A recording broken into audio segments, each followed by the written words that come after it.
à lâu niên khi nhau mà tận ban tu đây nâng ban tế đôi xa khang lô tà la cá có chui khnak này tai song khăn quạt ọt đăng ti tăng rồi bỏ ta khiêu sườn nâu Americ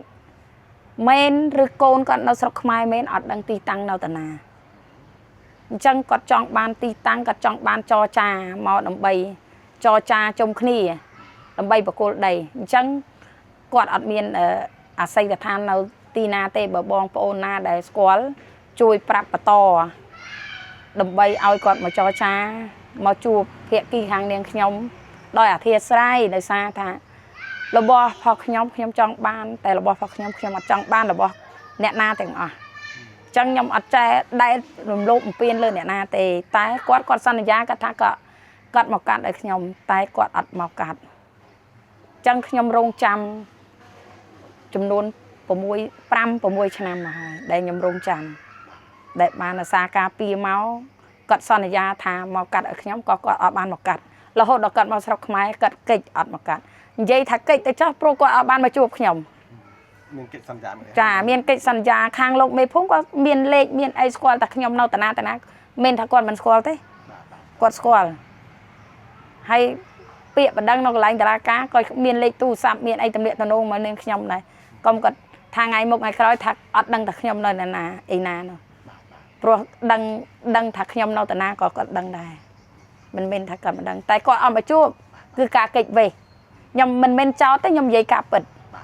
ចានាងខ្ញុំជម្រាបសួរនាងខ្ញុំប៉ាន់ឆវី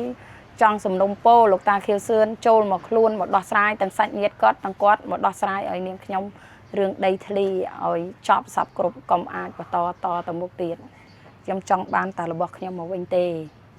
ដីធ្លីរបស់ខ្ញុំមកវិញទេសូមគាត់ចាសូមគាត់អធិស្ឋានឲ្យគាត់មកកាត់មកឲ្យនាងខ្ញុំផងអាចថាបងប្អូនណាដែលស្គាល់តាគីវសឿនសាច់ញាតិតាគីវសឿនហ្នឹងអាចជួយផ្ដល់ព័ត៌មានមកបងអីចាសូមឲ្យកូនចៅឬក្មួយគាត់ដែលស្គាល់លោកតាខៀវសឿនដែលអាចតំណាក់តំណងបានសូមឲ្យគាត់ជួយទៅប្រាប់ឲ្យគាត់មកកាត់ដីធ្លីឲ្យនាងខ្ញុំផងចាដោយសារបងណែពិបាករកអាស័យដ្ឋានចានាងខ្ញុំពិបាករកអាស័យដ្ឋានមិនដឹងជាអាស័យដ្ឋានគាត់នៅឯណាទេគាត់អត់ដែលស្គាល់គាត់ដែរអត់ដែលបានជួបមុខទេតឡាការក៏ហៅច្រើនដងហើយប៉ុន្តែមិនដឹងនៅណាចាមិនមែនម្ដងពីរដងទេច្រើនដងហើយដែលតឡាការគាត់ក៏ហៅផ្ញើសម្បត្តិទៅតាមឃុំតាមប្រហែលជាច្រើនដងរាប់មិនអស់ហើយតែគាត់អត់បានមកចរចាគាត់អត់បានមកចូលជួបតើច្បាប់គាត់អាចជួយយើងបានអត់ដែលសំណុំពរអ្នកដែលស្គាល់ចាសំណុំសុខខ្មែរទាំងនៅសហរដ្ឋអាមេរិកដែលស្គាល់សូមឲ្យផ្ដល់ព័ត៌មានមកចាខ្ញុំសូមឲ្យ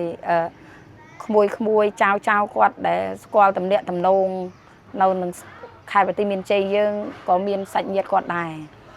ចាបើសិនតែគាត់ឃើញជាវីដេអូរបស់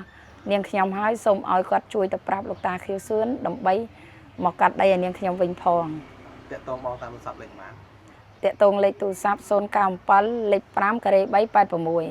081 24 83 83នាងខ្ញុំនៅខេត្តបន្ទាយមានជ័យចាអរគុណចាអរគុណជម្រាបលា